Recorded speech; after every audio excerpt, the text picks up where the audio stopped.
that fall. That's all it was on that fall. He just let it just flutter down by itself.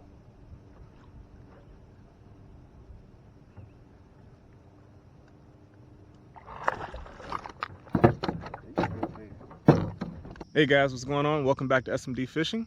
Welcome to SMD Fishing if you're here for the first time. Thank you guys for joining in. Got a quick, sweet video for you guys. A little topic that came about, and I wanted to, do a little explanation about it. You guys already titled out. I'm literally going to show you guys the items that you'll need in order to cast further. Okay, a little bit of detail as far as explaining the equipment, certain aspects taken into consideration, but it's not just go buy any old type of equipment and you're going to be able to cast further. And the first benefit I can definitely say about casting further, you're making noise with your boat or your kayak, things like that, whatever. You're talking to a buddy. If you can get that bait out far, that's how you trigger a lot more bites. When those fish don't feel pressure, don't hear you talking, don't hear you dropping things on your boat, things like that. I'm gonna go through real quick. Like I said, the things that you're gonna need in order to cast further so you can get that critical bite that you're looking for. All right, so guys, I got a couple things here on the deck here, and I got a couple other rods back that way. Make sure you pick up trash out of the water so people don't hook their stuff into it. Let me show you guys this is an older setup. And again, the things I'm going to talk about here, I'm not saying that they're bad or anything like that. They serve their purpose. They're still on my boat for a reason. But this right here is and again, I'm not knocking the company. I own other items with the same company. Cost a little bit more, but definitely still worth it. And again, I still use this. I still try to catch fish with this. So this right here is a $40 reel made by Casking. This is like one of the first things I ever bought years and years ago. Okay, she's still rolling right now. Okay, so this is a $40 reel and a $60 rod. This is a loose carbon fire. You can get at Dick's Sporting Goods for about 60 bucks. My whole thing about all this, about fishing gear period, you don't need to have the most expensive thing in the world in order to get what you need to get done. This is a 3/4 ounce little football head free swinging EWG. I think it's like a 4/0 hook, but I use this for dragging around, over rocks, things like that. You find a little brush pile out there. But what I'm doing, I'm gonna throw this bait pretty much as far as I can throw it. Okay, and I'm gonna show you a different rod and reel setup that has a lighter bait, a lighter line, you name it, and I can throw it even farther than a 3/4 ounce item here. Okay, so let's give this a good toss. Okay, if you see that land back there, I'm going to go with that's about 40 yards. Okay, maybe, yeah, probably about 40 yards. Okay, and that was a good toss there. I'm gonna do it again. And my boat's still, my marker is like this random tree right here. We'll do it again. Give it a good toss. So I think that was almost even with where it landed the previous time. This with a 3/4 ounce weight, and you would think that it goes a lot farther. All right, 3/4 ounce weight. It's actually 17-pound line, but the 3/4 ounce weight is supposed to take the thing sailing. So we'll take a different setup. Now this is a loose carbon fire reel, Dobbins, I think a 734C. Okay, what I believe is like a quarter or half ounce, I think a half ounce chatter. That is 17-pound line as well. Same thing. Get this thing a good toss, and we'll talk about the differences. I'm gonna make sure you one more setup actually too. I think I outcast that by like 10 yards. Okay, and she's still, this thing is set and dialed in. Like it a lot. Oh, real quick, Dobbins is a $120 rod. This reel is $70 at Dick's Sporting Goods. It actually comes with wind grips. I changed the grips out I put those same wind grips on a different bait caster. But we'll do this same 2 tests, another cast. I'm still lined up with this tree right here. All right, here we go.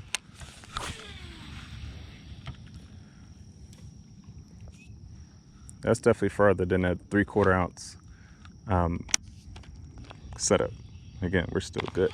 Has a lot of line to bring in. All right, so last setup, and then I'm gonna talk. Sorry. So this is a little crankbait, man. This is a Shimano Slx. The rod is a Lew's Speed Stick Reactor. Got it from Walmart. 12-pound line. Give it a good toss. I'm still at my marker at my tree.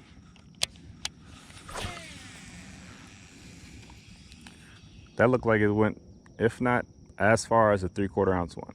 Again, a lot lighter bait. Oh, this is gonna be hard to get in because it's a crankbait. Still at my mark. Let's do one more cast, same thing. One good cast. And she's pretty dialed in. All right. Let's have a little talk. All right, guys, so I'm going to talk about some things to take into consideration when you're trying to have that, perfect rod and reel setup that's going to give you a nice long cast. Like I said, one of the main things is making a nice long cast so you don't spook the fish. And also you can cover a lot more water in that way as well. All right, so this is the first rod and reel combo that I threw right here. You guys can see that there. Like I said, this is a Cast King reel, about 40 bucks on Amazon. All right, so guys, like I said, this little setup here. This is actually about a $100 setup, $60 rod, $40 reel. So about 100 bucks will get you in the game. The biggest difference between this setup and like the other two is this sucker right here, your reel choice. Your reel choice is the biggest thing I can say that you might want to take into consideration. Maybe put a little money, maybe put a little more money into it, because this right here makes or break your cast, guaranteed. Don't get me wrong, a rod comes into play when it comes to good flex, good parabolic bend based on the bait that you're using.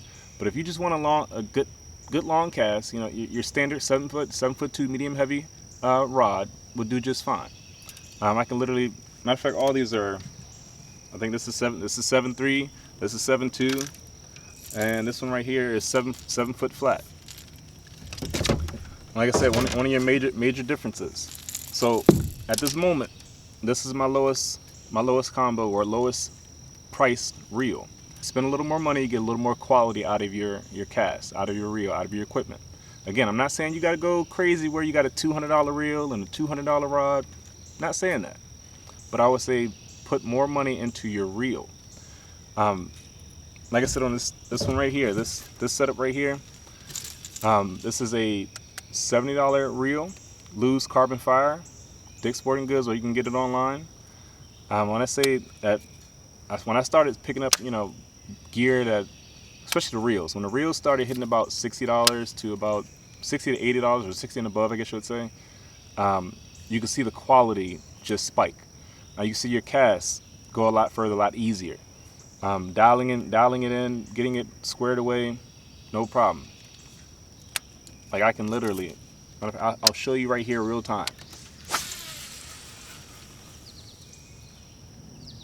That's dialed in, okay? That's what I mean. Nice bomb cast, better quality equipment. And like I said, it's a Lew's Carbon Fire. I think it was like 65, I believe it was, after tax, 70 bucks, something like that. But can't go wrong with that. The rod itself, like I said, it's a Dobbins 733C. Again, I got this off Amazon, but you can get Tackle Warehouse, you name it, your place that you shop at. Rod is cool. It's like I said, it's it feels more like a medium action, or I'm sorry, medium power rod. But so the rod itself, yes, I would say, the rod has its fair play if you're talking, like I said, a good rod, nice backbone, like I said, 7 foot, 7'2", somewhere around there, medium heavy power, fast action tip. That helps a lot with that quick whip, as you're casting your bait. The last thing that some people don't take in consideration is your line choice. I'm going to go over to this line choice for this light of a bait. Like I said, most crankbaits are pretty light, unless you get like balsa wood, has a little more, a little more density to it, and that's like your DT10, DT6, things like that. Those are going to be, have a little more weight to it compared to like this right here is a Strike King. I think it's a 3XD. Yeah, this is a Strike King 3XD here. Very small, very light bait. So line choice is key too when you're choosing your rod and reel setups to throw whichever bait you're using. For my preference for crankbaits are lipless or even square bill crankbaits, things like that. I'll go 12-pound line. You're not supposed to be throwing like 17, 20-pound line on like crankbaits, things like that. Okay, I personally throw 17-pound line on my jig or Texas rig, but these lighter baits, things like that, 12 to 15-pound line is going to give you a lot longer cast. Lighter line is going to be a longer cast. Same thing like a spinning setup. I use 10-pound braid to a 10-pound leader. Nice long cast, easy, still strong enough to pull in good sized fish. I don't know if I told you the line. So the line of this one, I believe it was 17-pound line, I believe. You can run 15 for a chatterbait. That's fine as well. These are all fluorocarbon. I don't do mono or anything like that. Fluorocarbon all the way around here. But yeah, 15 to 17 pound for my chatterbait, and that 15-pound throws very well. I'm not going to say that this, like I said, this is 17-pound line, but this 17 and this one right here is 17. Both are 17-pound line, but you've seen the difference when they cast. The one right here freaking soared. $70 reel, $40 reel. Both are medium heavy power rods. So, and this one has an even heavier weight, 3/4 ounces. Trying to throw 3/4 ounce. So, imagine if I put 3/4 ounce onto this. I might spool myself. But those are just some of your key factors you want to take into consideration when you're choosing your rod reel setup. Real quick side note tip.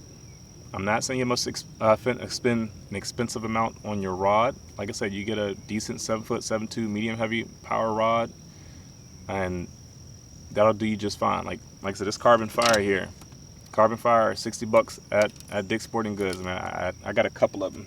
One over here, one back over there too. Can't go wrong with them.